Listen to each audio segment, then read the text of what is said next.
அல்லாஹ் ஜல்ல ஷானு தஆலா மனித வாழ்க்கையில் பலவிதமான ஆமால்கள், செயற்பாடுகள், ஏவல்களை அல்லாஹ் தந்திருக்கிறார்.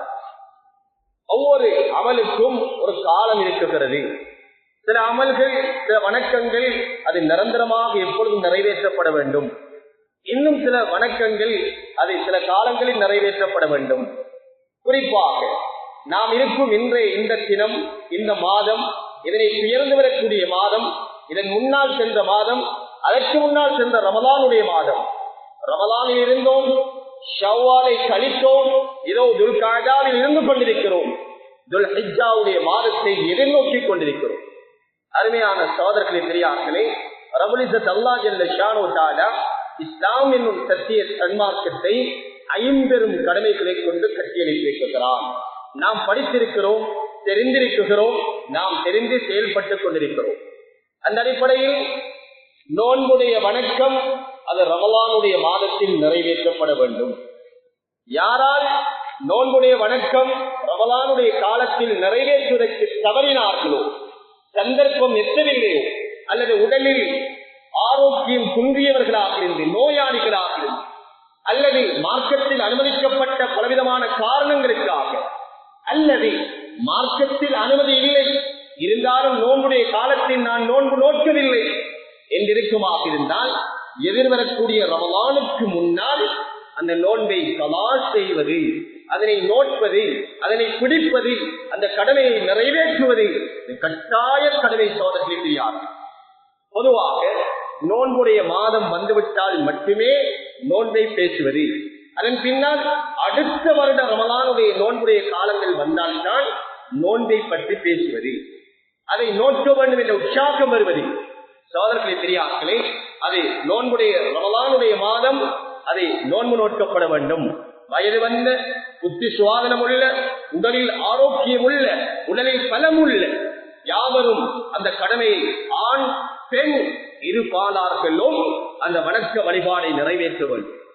ஆனால் விதிவிலக்காக பெண்களில் ஒரு மாதத்தில் சில குறிப்பிட்ட நாட்கள் அவர்கள் மாதத்திற்குள்ளவர்களாக, மாத விடாயுள்ளவர்களாக, அல்லது எந்த பெண்மணி அந்த ரமலானுடைய மாதத்தில் அல்லது ரமலானுக்கு முன்னால் இருக்கும் அந்த மாதத்தில் பிள்ளை கிடைத்தது, அதனால் நிபாசுடையவர்களாக இருப்பார்கள், அசுத்தமானவர்களாக இருப்பார்கள். அப்படிப்பட்ட பெண்களாக இருந்தால் அந்த நோன்பை ரமலானில் நோக்க முடியாது. தொழுகை கடமை கிடையாது, நோன்பு அவர்கள் மீது நோக்க முடியாது. சோதரர்களே, பெரியார்களே, தொழுகை அந்த பெண்கள் மீது கடமை கிடையாது. அந்த காலத்தில் விடுபட்ட தொழுகையை இதர சுத்தமான காலங்களில் அவர்கள் கலா செய்ய வேண்டும், நிறைவேற்ற வேண்டும், கடமை கிடையாது. ஆனால் நோன்பை பொறுத்த மட்டில் யார் எந்த பெண் இவ்வாறான சங்கடத்தினால், காரணத்தினால் நோன்பு நோக்க முடியாது, அப்படியான தீட்டுள்ளவர்கள், இப்படியான சங்கடம் உள்ளவர்கள், இப்படியான காலத்தில் ரமலானுடைய காலமாக இருந்தாலும் மாதவிடாயுடன் இருக்கிறார்கள், பிள்ளையை பெற்றிருக்கிறார்கள், அவர்களுக்கு இரத்தம் வந்து கொண்டிருக்கிறது. சோதரர்களை பிரியார்களே, நோன்பு நோட்பது ஹராம், நோன்பு நோக்க முடியாது. ஆனால் அந்த நோன்பை எதிர்வரக்கூடிய ரமலானுக்கு முன்னால் நோட்பது கட்டாய கடமை, கலா செய்ய வேண்டும். இல்லை என்றால் பாதிகளாகி விடுவார்கள். அந்த அடுத்த ரமலானுக்கு முன்னால் நோக்கவில்லை என்றால் அடுத்த ரமலான் வந்துவிட்டது. சோதரர்களே, பெரியார்களே, இந்த நோன்பை நோட்பதுடன் அவர்கள் கஃபாரா, குற்ற பரிகாரம், தண்டம் கொடுப்பது கடமையாகும். வருடங்கள் தாண்ட ஒரு வருடத்திலே நோன்பு அவர்கள் நோக்கவில்லை, பல காலங்களாக நோக்காமல் அவ்வாறு இருந்து கொண்டு வருகிறது. வருடம் தாண்ட அந்த நோன்புகள் நோட்பதுடன் ஒரு நோன்புக்கு பதிலான கஃபாரா, தண்டம், அதை வருடங்கள் தாண்ட பன்மடங்காகி வந்து கொண்டே இருக்கும். சோதனை பெரியார்களே, அதனால் மார்க்கத்தில் ஒவ்வொரு அமலுக்கும் ஒரு காலம் இருக்கிறது. நோன்புடைய மாதம் அதை நோன்பு நோக்க வேண்டும். விடுபட்டவர்கள் எதிர்வரும் ரமலானுக்கு முன்னால் கலா செய்வது கட்டாய கடமை. சோதனை பெரியார்களே, ரமலான் கழிந்து விட்டது, அடுத்தது ஷவ்வால் பெருநாள் கொண்டாடினோம்.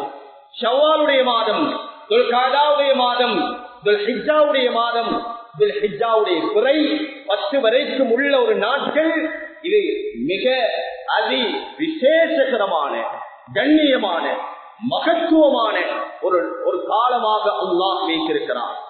சாதகே பெரியார்களே, அல்லாஹ் குர்ஆனில் சொல்லும் பொழுது இன்ன இத்தத்த ஷுஹூரி இந்தல்லாஹி 12 ஷஹ்ரன் ஃபீ கிதாபில்லாஹ் யௌம خلقஸ் ஸமாவாத்தி வல் அர்த் மின்ஹா அர்பஅத்துன் ஹுரும் ذلك الدين القيم.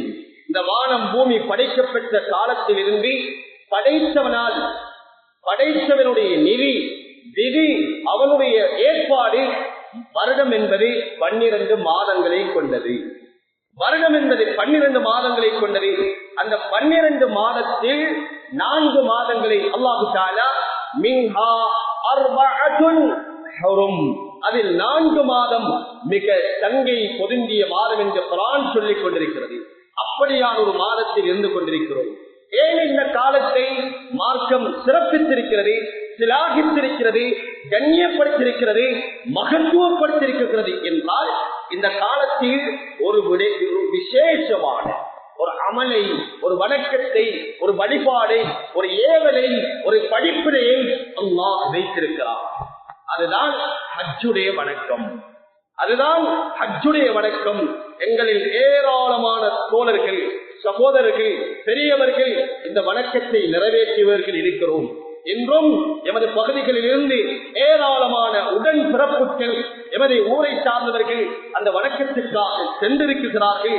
உலகத்தில் நாலா திசைகளில் இருந்தும், பல கோணங்களில் இருந்தும், திக்கு திசைகளில் இருந்தும் அந்த மக்கமா முகர்ரமாவை நோக்கி இஹ்ராம் அணிந்தவர்களாக, கல்வியா சொன்னவர்களாக அந்த வணக்கத்தை நிறைவேற்றுவதற்காக வந்து கொண்டிருக்கிறார்கள். சகோதரர்களே, பெரியார்களே, இந்த வணக்கம் கடமையாக்கப்பட்டது இன்று நேற்று உண்டான ஒரு வணக்கம் அல்ல. அல்லாஹ் ஹஜ்ரத் இப்ராஹீம் அலைஹிஸ்ஸலாம் அவர்கள் தொடக்கம் அன்றிலிருந்தே ஒரு விதியாக்கப்பட்ட, கடமையாக்கப்பட்ட, மார்க்கமாக்கப்பட்ட, ஷரியத்தாக்கப்பட்ட ஒரு வணக்கமே ஹஜ்ஜுடைய வணக்கமாக இருக்கிறது. சாதகே பெரியார்களே, ஹஜ்ஜுடைய வணக்கம் என்பது இஸ்லாத்துடைய ஏனைய பல கடமைகளை விட ஒரு தனித்துவமான, ஒரு அலாதியான, ஒரு விசேஷமான படிப்பினைகள், அதில் பாடங்கள், அதில் பலவிதமான பண்புகள் நிறைந்த ஒரு வணக்கம். தொழுகை இது இஸ்லாமிய மிக பெரும் ஒரு கடமை. நோன்பு இது ஒரு கடமை, ஜகாத் இது ஒரு கடமை, ஹஜ்ஜி இது ஒரு கடமை. ஆனால் தொழுகை இதில் அல்லாஹ் ஒரு விதமான தன்மையையும், ஒரு விதமான பண்பையும், ஒரு விதமான பாடத்தையும் அல்லாஹ் வைத்திருக்கிறான். நோன்பிற்கு அல்லாஹ் ஒரு தன்மையை வைத்திருக்கிறான். ஜகாத்துக்கு அல்லாஹ் ஒரு நன்மை, அதற்கு ஒரு தன்மை அல்லாஹ் வைத்திருக்கிறான். ஒவ்வொரு அமலும் சகோதரர்களே, ஒவ்வொரு அமலுக்கும் அல்லாஹ் ஒவ்வொரு விசேஷமான நன்மை வைத்திருப்பது போல ஒரு தன்மையும் இருக்குகிறது, ஒரு தன்மையும் இருக்குகிறது. சகோதரர்களே, பெரியார்களே, தொழுகை இது தொழுகையுடைய நன்மை என்ன? ஸல்லல்லாஹு அலைஹி வஸல்லம் சொன்னார்கள், அஸ்ஸலா மிஃப்தாஹுல் ஜன்னah. தொழுகை இதனுடைய நன்மை என்ன? அது தொழுகை சொர்க்கத்தின் சாவி, தொழுகை பூமியினுடைய அடையாளம். சகோதரர்களே, பெரியார்களே, தொழுகைக்குரிய நன்மை அது சுவர்க்கம். தொழுகை ஒரு முஸ்லிமையும் காபிரையும், அல்லாஹ்வை இறை நிராகரிப்பு செய்தவருக்கும் ஏற்றவருக்கும் உள்ள ஒரு பர்க், ஒரு வித்தியாசம், ஒரு பாகுபாடு, ஒரு வேலி தொழுகை என்றார்கள் ஸல்லல்லாஹு அலைஹி வஸல்லம். தொழுகையுடைய தன்மை என்ன? தொழுகையுடைய தன்மை என்ன? தொழுகைக்குரிய நன்மை அது சொர்க்கம். தொழுகையின் தன்மை என்ன? தொழுகை மானசிங்கமான, அசிங்கமான, அருவருக்க தகுந்த ஒரு மனித பண்பாடுகள் அற்ற அனைத்து விதமான கெட்ட கேடுகட்ட ஏற்பாடுகளை விட்டும் அவரை பரிசுத்தப்படுத்தும். தொழுகை அது ஒரு அடையாளம், தொழுகை அது ஒரு பிரகாசம்.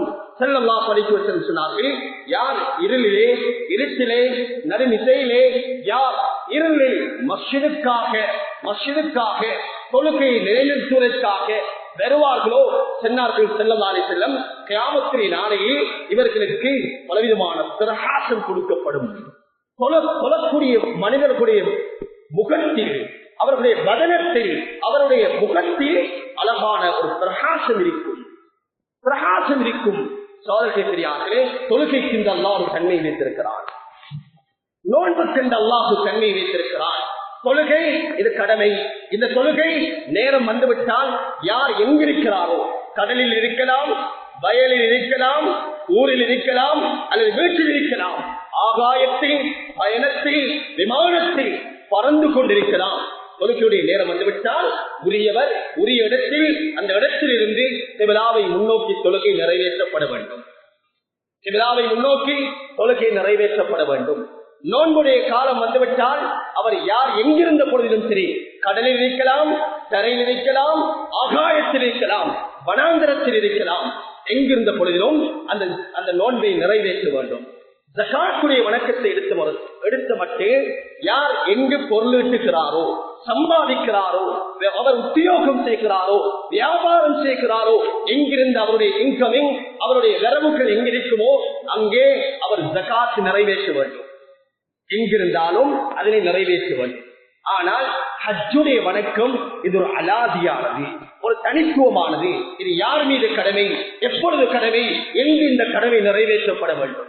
அல்லாஹ் குர்ஆனில் ஹஜ்ரத் இப்ராஹிம் அலைஹிஸ்ஸலாம் அவர்களுக்கு அல்லாஹ் சொன்னான், வஅஸின் ஃபில் நாஸி பில் ஹஜ். இப்ராஹிம் அலைஹிஸ்ஸலாத்து வஸ்ஸலாம், இப்ராஹிமே நீங்கள் மக்களுக்கு இதோ ஹஜ்ஜுடைய கடமை, ஹஜ்ஜுடைய வணக்கம் கடமையாக்கப்பட்டிருக்கிறது, அழைப்பு விடுங்கள், அறிவிப்பு செய்யுங்கள். எவ்வாறு தொழுகைக்காக ஒவ்வொரு மஸ்ஜிதில் ஒவ்வொரு தொழுகையுடைய நேரம் வந்துவிட்டால் அங்கே வாக்கில் இருந்து தொழுகையின் பக்கம் அழைக்குகிறாரோ, தொழுகையின் பக்கம் அறிவிப்பு விடுக்குகிறாரோ, தொழுகையின் பக்கம் ஞாபகம் ஊட்டுகிறாரோ, சோதரக்கை பெரியாசரே, அது போன்று ஹஜ்ஜுக்கு ஞாபகம் ஊட்டுதல் கிடையாது. தொழுகை ஐநேரம் நிறைவேற்றப்படுகிறது. ஒரு நாளைக்கு ஒவ்வொரு மஸ்ஜிதில் இருந்து 5 நேரமும் நாளாந்தம் தினந்தோறும் அதே அதான் ஒலிக்கப்பட்டுக் கொண்டிருக்கிறது. ஆனால் ஹஜ்ஜுடைய வணக்கத்துக்கு எங்கும் ஒரு அறிவிப்பும் கிடையாது.